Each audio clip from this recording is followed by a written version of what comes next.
Grandma, dinner's ready. Thanks, Tyler. I said that as I bit into the raw carrot in front of me. I hadn't eaten anything since the morning, so whether it was raw or not didn't matter to me. If I could survive the day, that was enough for me. There's one more, I'll go get it. My grandson, Tyler, said as he hurried to the kitchen. He then took another carrot from the vegetable drawer and placed it on the plate. That's when my husband, who had been away on business, came home. Hi, Grandpa. You were home early, it's not even night yet. Were you surprised?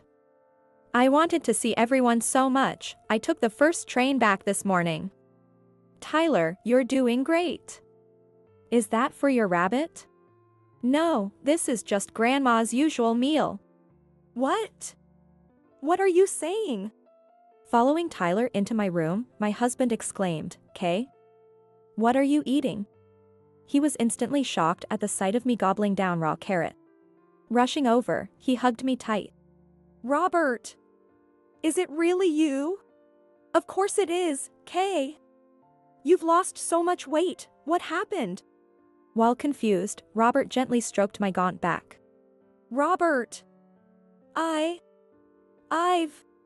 My long-suppressed emotions came flooding back, and tears poured from my eyes like a flood. I am Kay, soon to be 60, a full-time housewife. This is a story from when I was 55. I have a husband, Robert, who is 2 years older than me, and a son, Alex.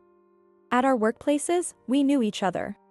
My husband's company was one of the clients of the company where I worked, and he was the salesperson in charge. Back then, my job mostly involved odd jobs and serving coffee to visitors and male employees. I knew him by face and name, but we rarely spoke. That changed about 6 months after I joined the company. On one such day, as he came for sales as usual, he approached me at lunchtime.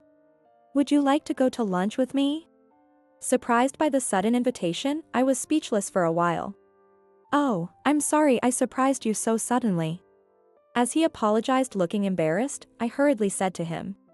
Please don't apologize, I didn't expect you to ask me out.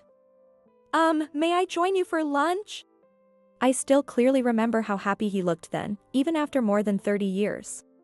And I, who had never been approached by a man before, was also ecstatic, a feeling I still haven't forgotten. After being asked out for lunch several times, we started seeing each other on weekends, and we officially started dating on Valentine's Day night. A year later, on Valentine's Day, he proposed to me, and we got married. Upon marriage, I quit my job and soon got pregnant with our son, Alex. Then my husband said, to make sure Kay can raise our child with peace of mind, I think we should buy a house, and he suggested buying a new house. I was thrilled with the idea of our dream home, but I was also worried that the mortgage would be too much for our single-income family. When I expressed this concern to him, he said, thinking of the home where Kay and Alex are waiting gives me the strength to work hard. Even if it means more business trips and single assignments. 6 months later, we bought the house we live in now with a 35-year mortgage.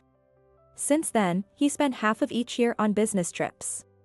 Every few years, he would be on a single assignment for up to 2 years. Although we had very little time together as a couple, the regular calls from him kept my anxiety and loneliness at bay. And the same was true for our son, Alex.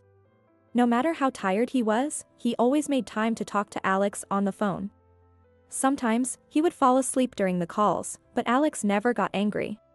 Instead, he was always concerned, saying, I'm worried Dad will catch a cold. How should I wake him up in the morning? It seems that Alex was just happy that his father cared enough to call him. Blessed with a thoughtful husband and a kind son, my marriage had always been smooth sailing. Such a peaceful life changed when Alex brought his fiancée, Violet, saying, I want to introduce you to someone. Violet was a year younger than Alex and worked at the same company as him. My first impression of her was that she was cool and solid. But once she smiled, she immediately became gentle and calm, and I thought Alex must have been attracted to that about her. Soon after they married, the two started living in an apartment near our home. A year later, my grandson Tyler was born. Upon Tyler's birth, Violet left her job to become a homemaker like myself.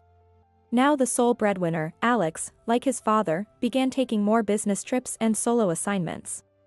Working diligently for the future of his family. Violet, in turn, also strove to meet Alex's efforts by managing the household and childcare alone. However, Tyler was a child who cried a lot at night.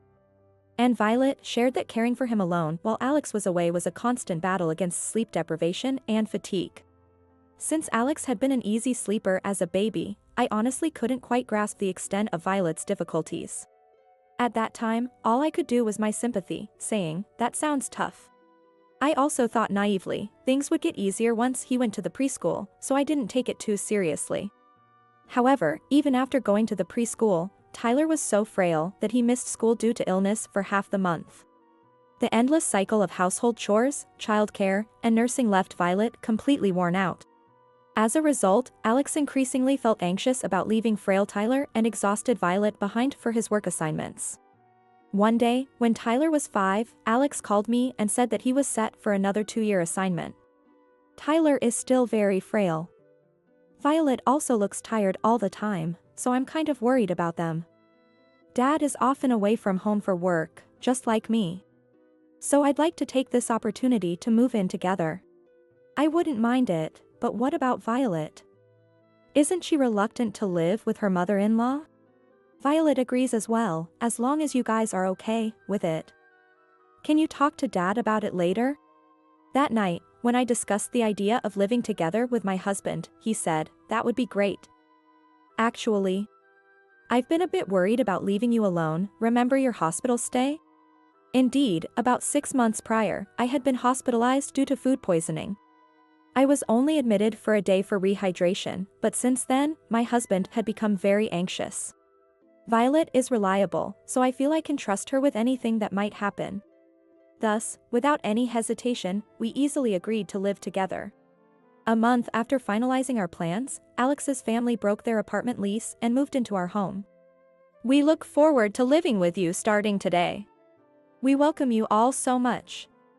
From today on, this is your home too, so don't hesitate to tell us if you need anything. Thank you very much." Despite there being no hard feelings, the atmosphere between me and Violet, who had only ever spent time together during holidays, was still a bit awkward. Thankfully, with my husband and Alex helping to mediate, we managed to find a comfortable distance from each other. After spending a few days together as a family, my husband and Alex left for their usual 2-year assignment as planned. Now, it was truly just the 3 of us living together. Violet and I decided to divide up the chores. I took on cleaning, laundry, and dishwashing. Violet handled meal preparation, shopping, and general care of Tyler. Of course, we agreed that whoever was available would flexibly handle any other household tasks or step in when the other couldn't manage. Yet Violet was truly a great daughter-in-law. She often finished even the chores I was responsible for, saying, "I had some free time, so I finished them up." Even when Tyler was ill and bedridden, Violet never neglected her assigned household duties. After Alex had moved out for work, living almost like a single person, I mentally prepared myself, thinking, living with 3 people means triple the housework, right? I need to buckle down. However, once we started living together, Violet completed most of the household chores, allowing me to continue my relaxed daily life. You are truly an exemplary daughter-in-law. Thank you for choosing Alex. It's nothing. We're living together, so it's not a big deal.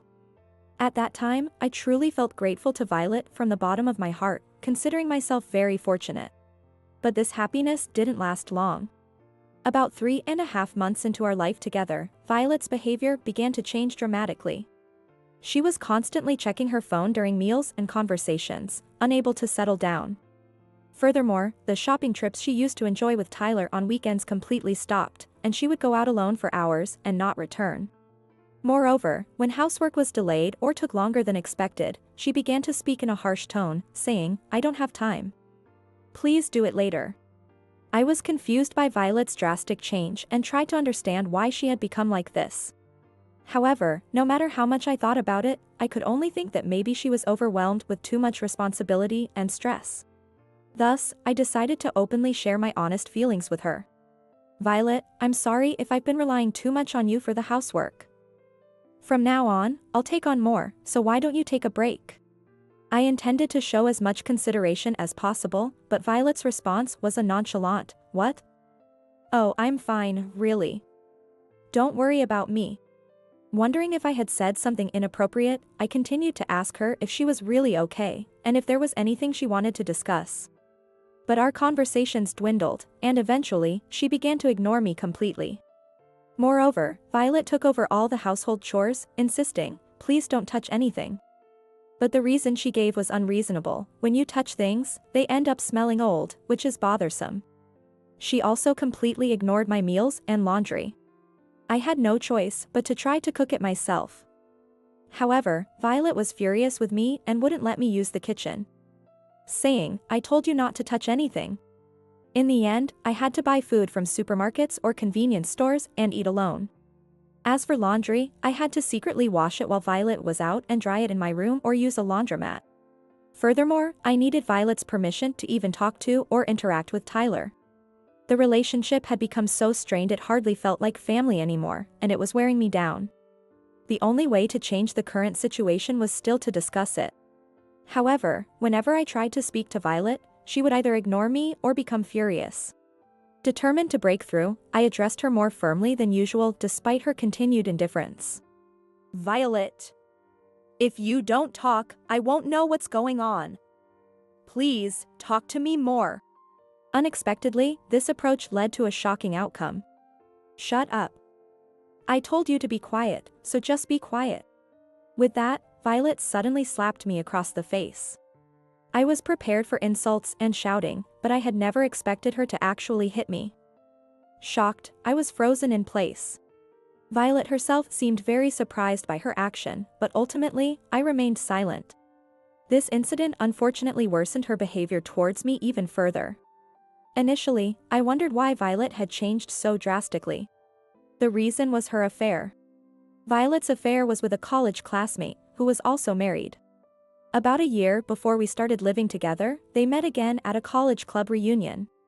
Finding common ground in both having families, they exchanged contact details under the guise of being each other's confidant. Exhausted from caring for Tyler and overwhelmed by single parenting, Violet quickly became engrossed in her interactions with her affair partner. Before long, their relationship developed into a romantic one. During her apartment life, Violet neglected household duties to go on dates with her lover. Whenever the house was a mess, she excused it by claiming, "Tyler got sick again, and I couldn't keep up with the housework," and Alex, often away on business trips or solo assignments, didn't suspect anything. Given that Alex was often away on business or on solo assignments, it was impossible for him to fully grasp the day-to-day activities at home. Therefore, he simply believed everything Violet told him. This affair lifestyle took a sudden turn shortly after we began living together. Initially, Violet thought, as long as I act like a good daughter-in-law while we're living together, I can continue the affair as before. Thus, she actively managed my share of the household duties and started to play the part of the good daughter-in-law. However, suddenly taking on all the household chores she had previously neglected for the sake of her affair proved to be a significant burden. Gradually, Violet became overwhelmed with chores, making it difficult to find time for her lover. As a result, her lover's attitude turned cold, and he began to decline her invitations for dates. Her frustration and irritation from this situation were then misdirected at me. At that time, unaware of the situation, I continued to reflect on my own words and actions, constantly seeking ways to connect with Violet. Unfortunately, I kept offering words of concern that were, unbeknownst to me, misplaced. For Violet, who was struggling with her relationship with her affair partner, my attempts to help only seemed like unnecessary meddling. Undoubtedly, Violet must have been thinking, "Just leave me alone." Violet, wanting nothing to do with me, and I, desperately trying to connect with her. In such a mismatched relationship with me, Violet's frustration likely escalated further. Ultimately, this tension led to the point where she slapped me, a situation I inadvertently provoked by pushing for interaction. Violet began to harass me under the guise of a discipline following this incident. "It's your fault I have to dispose of the lunch waste, so as punishment, you're banned from shopping and going out," she declared. Then, she hid my wallet and shoes somewhere. She started giving me excess raw vegetables from the fridge and leftovers from my grandson's meals as a substitute for meals. She even prohibited me from taking baths. As a result, my body odor became stronger. Then, wearing a mask and gloves deliberately, Violet would burst into my room, exclaiming, "You stink. and pushed me into the bathroom to wash myself in a bathtub filled only with cold water. The gas was turned off, so I couldn't even use hot water. She handed me a ragged towel resembling an old rag, and after bathing, I was sent back to my room with wet hair. Fortunately, it wasn't winter, so I didn't catch a cold, but my body was completely chilled. This forced water bathing continued daily until Violet was satisfied. I can't take this anymore. I'll collapse if this goes on. One day, feeling my life was in danger, I tried to reach my husband and Alex while Violet wasn't watching. Unfortunately, she caught me in the act, and my smartphone was confiscated. Moreover, as part of the discipline, I was forbidden from leaving my room. Violet changed my smartphone's password without my permission, ensuring I couldn't call for help. She even impersonated me in replying to messages from my husband or Alex, who occasionally contacted me. However, she couldn't impersonate me during phone calls. On these occasions, she would listen intently to make sure nothing suspicious was said. "How's it going? Are you getting along with Violet?" "Yes, of course. Violet is really a wonderful daughter-in-law. So, no need to worry." Desperately resisting the urge to shout, "Help me," I continued to deceive Robert and Alex. As this life continued, the feeling of deceiving my family faded, as did my desire to be rescued. I became solely focused on surviving each day. Eventually, I began to believe that it was my fault I had ended up in this situation. It's karma. Violet disciplining me is my own doing. After 3 months of such brainwashing, it was time for summer vacations. Even when I heard from Violet that Robert and Alex were coming home, I felt nothing about it. So, they're coming back. You know what, just make sure you don't do or say anything unnecessary. Saying hi to them, then stay in your room, okay? Yes, I understand. I'm sick of summer vacation being a hassle. Anyway, I'm off to do some grocery shopping for dinner. Violet complained as she left to prepare for the evening meal for Robert and Alex. At that time, I followed her instructions and stayed confined to my room. I'm so hungry. Glancing at the clock, it was nearly noon. Like usual, I hadn't received breakfast, so I anxiously awaited the meal Tyler would bring me. "Grandma, it's time to eat," Tyler called. "Thank you, Tyler," I replied as I bit eagerly into the raw carrot he placed before me. With each bite, a crunching sound echoed in my mouth, tasting only bitterness and astringency. Yet, it was still far better than having nothing at all. "There's one more left, I'll go get it," Tyler said as he dashed back to the kitchen. He then took another carrot from the vegetable drawer and placed it on the plate. Just then, my husband returned home unexpectedly. "Hi, Grandpa. You were home early, it's not even night yet." "Were you surprised? I wanted to see everyone so badly I took the first train back. But look at Tyler, doing such a great job. Is this for your rabbit?" "Not for my rabbit. It's just Grandma's usual meal." What? What are you talking about?" Following Tyler, Robert hesitantly opened the door to my room. "Kay, what are you eating?" Seeing me gobbling down raw carrot, his face expression froze in shock. He rushed over and hugged me tight. "Robert, is it really you?" "Of course." "Kay, you've lost so much weight, what happened?" While confused, Robert gently stroked my emaciated back. "Robert, I have to tell you." My suppressed emotions suddenly returned, and tears flooded from my eyes. Through my sobs, I told him about Violet's discipline. Shocked by the inhumane details, he was speechless. After I finished, he exploded, "Such things are unforgivable," and vowed, "She will be punished." Then, turning to Tyler who was nearby, he said, "Listen, Tyler. Grandpa is going to give Mommy a surprise. So you shouldn't tell her that Grandpa is back, okay? Can you keep that secret?" "A surprise?" "Yeah, I got it. I won't tell Mom," Tyler replied before heading back to the living room to continue watching TV. Meanwhile, Robert stashed all his bags into the closet, took out his phone, and waited inside for Violet's return. Minutes later, with heavy footsteps, she came home. She roughly placed the shopping bags in the kitchen, ignored Tyler, and rushed straight to my room. Damn it. Why haven't I received a reply? I'm so frustrated. She exclaimed as she began throwing cushions on the floor at me. It's all your fault. Why did you agree to live together? Normal people would say no. You're so selfish. Take responsibility. She yelled furiously. As usual, I sat quietly, enduring the barrage. I knew if I remained silent, Violet would eventually get tired and leave the room. But today, Violet was different. I'm really sick of having to take care of them for a week on top of it all. Your husband and son, right? Turn them away or do something. You worthless piece of shit.